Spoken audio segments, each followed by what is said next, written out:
the 4 guides for practice about attitudes and behaviors that the Buddha laid down 2,600 years ago. And what I love about these 4 guidelines is how simple and straightforward they are. The first guideline is to be aware of our attitudes and behaviors that are wholesome and beneficial to ourselves and others. The second guideline is cultivate them.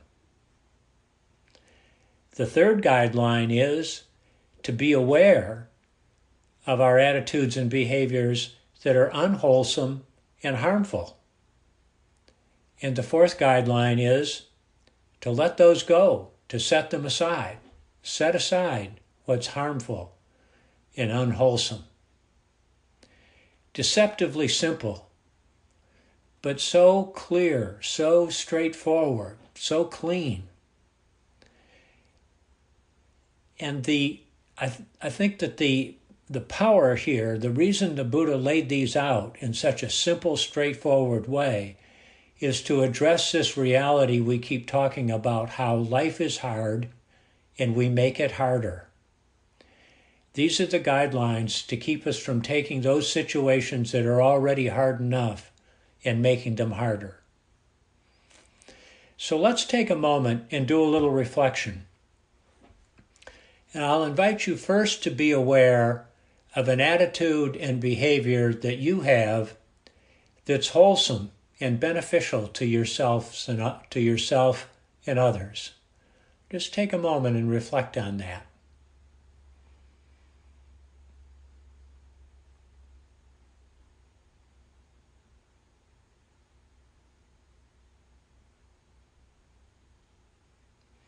This is the time you get to smile. Enjoy those aspects of yourself that are wholesome and beneficial.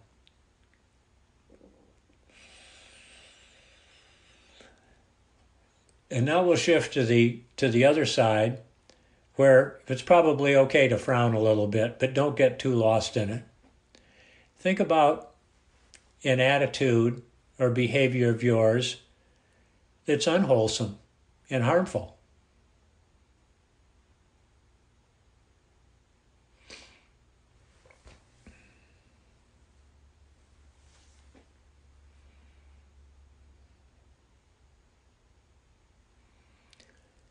So now that each of us has a specific example of what's beneficial and what's harmful, then we can set our intentions. We can set an intention for how we want to cultivate what's beneficial for us.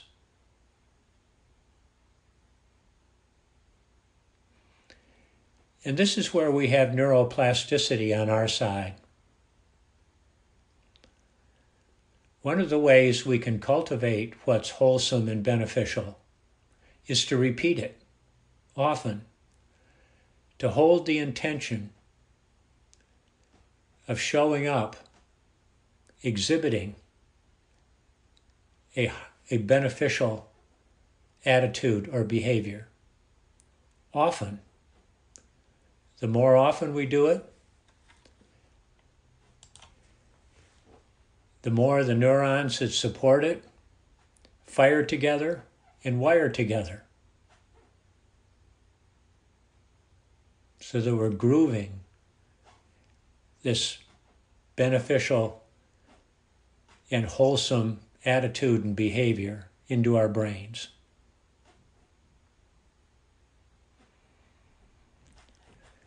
Now let's shift to a harmful attitude or behavior. Recalling what you thought of earlier, and in particular, thinking of a specific situation recently in which you exhibited that harmful attitude or behavior.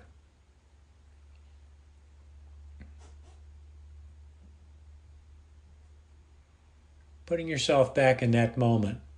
Who was present? What was said, thought, done?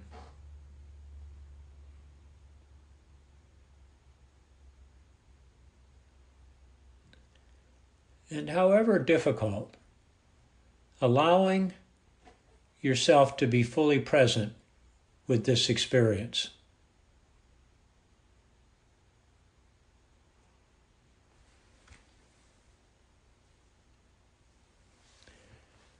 Noticing what thoughts arise.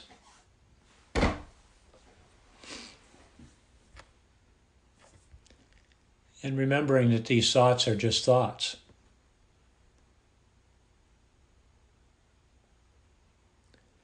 Noticing what emotions arise.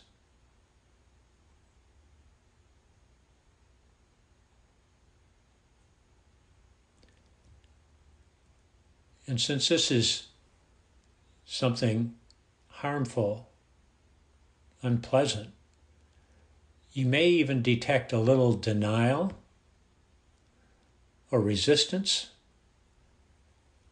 that's coming up.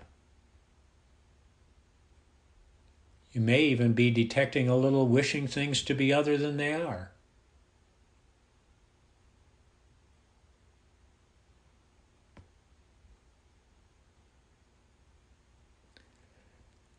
And noticing any sensations that accompany this experience, sensations in the body. Taking your attention there at the moment.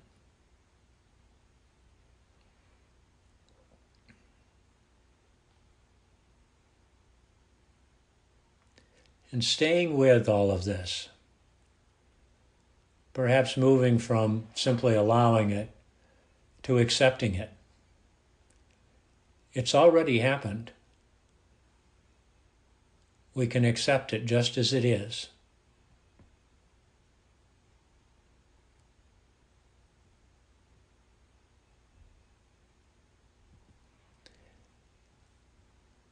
And now moving toward investigating.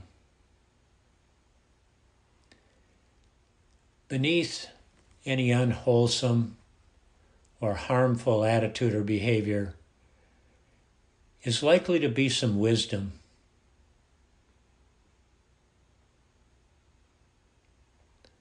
What's beneath? What's underneath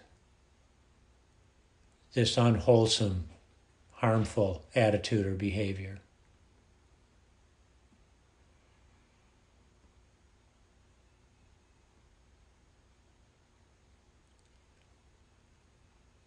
What wisdom is there? What understanding, what learning can we take from feeling connected to this difficult moment?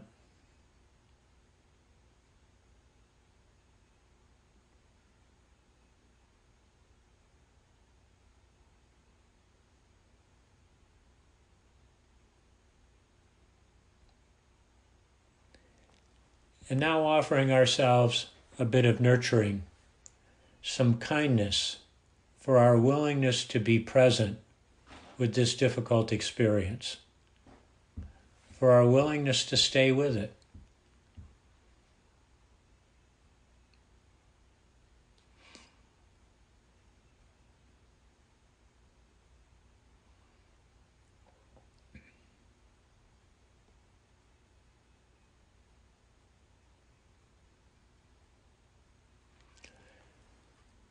So this little experience of reflection is about practicing rain.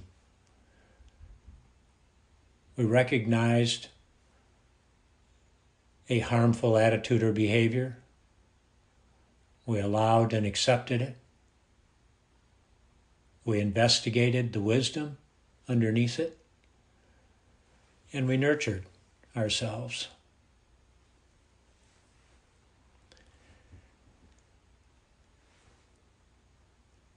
The reality of life is that we will keep being triggered in all kinds of ways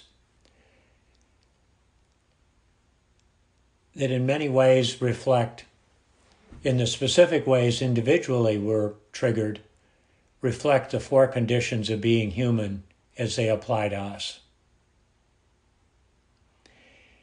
It's not this reality of being triggered that's the issue.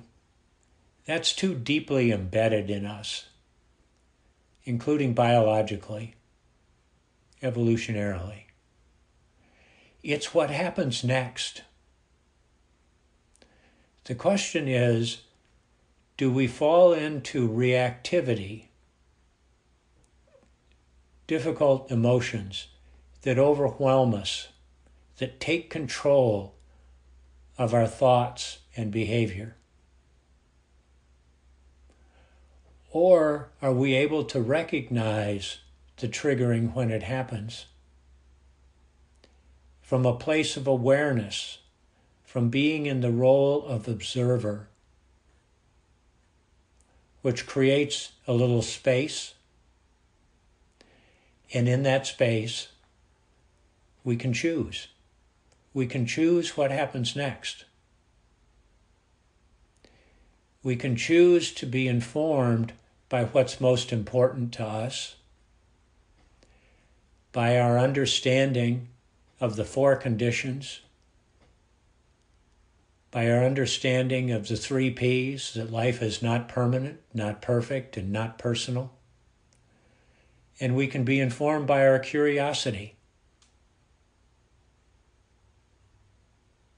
And out of all of that, we can choose a response that is wholesome and beneficial.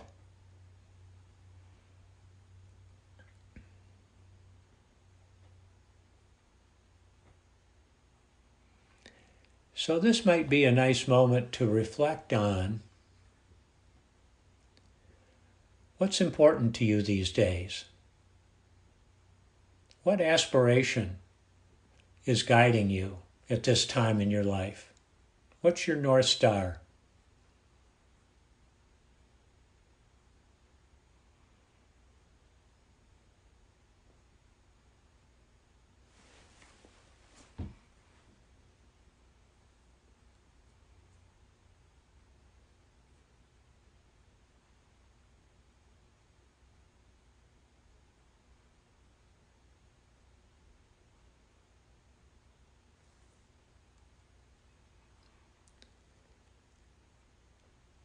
What understanding are you especially aware of about how the 4 conditions show up in you and influence your attitudes and behaviors?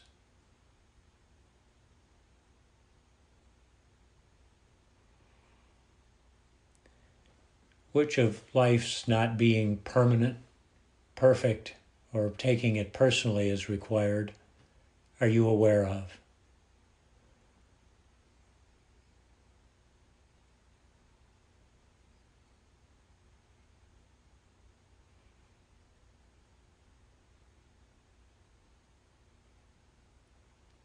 And what are you curious about? Curious about from the perspective of learning and understanding, not curious about with regard to fixing or getting under control. None of what we've worked with this morning is amenable, susceptible to overanalysis, to fixing or controlling.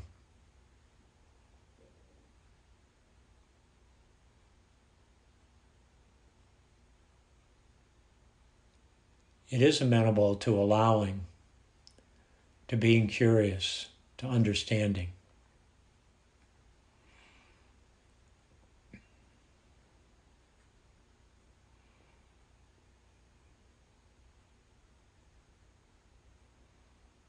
Just resting with all of this for another moment or so.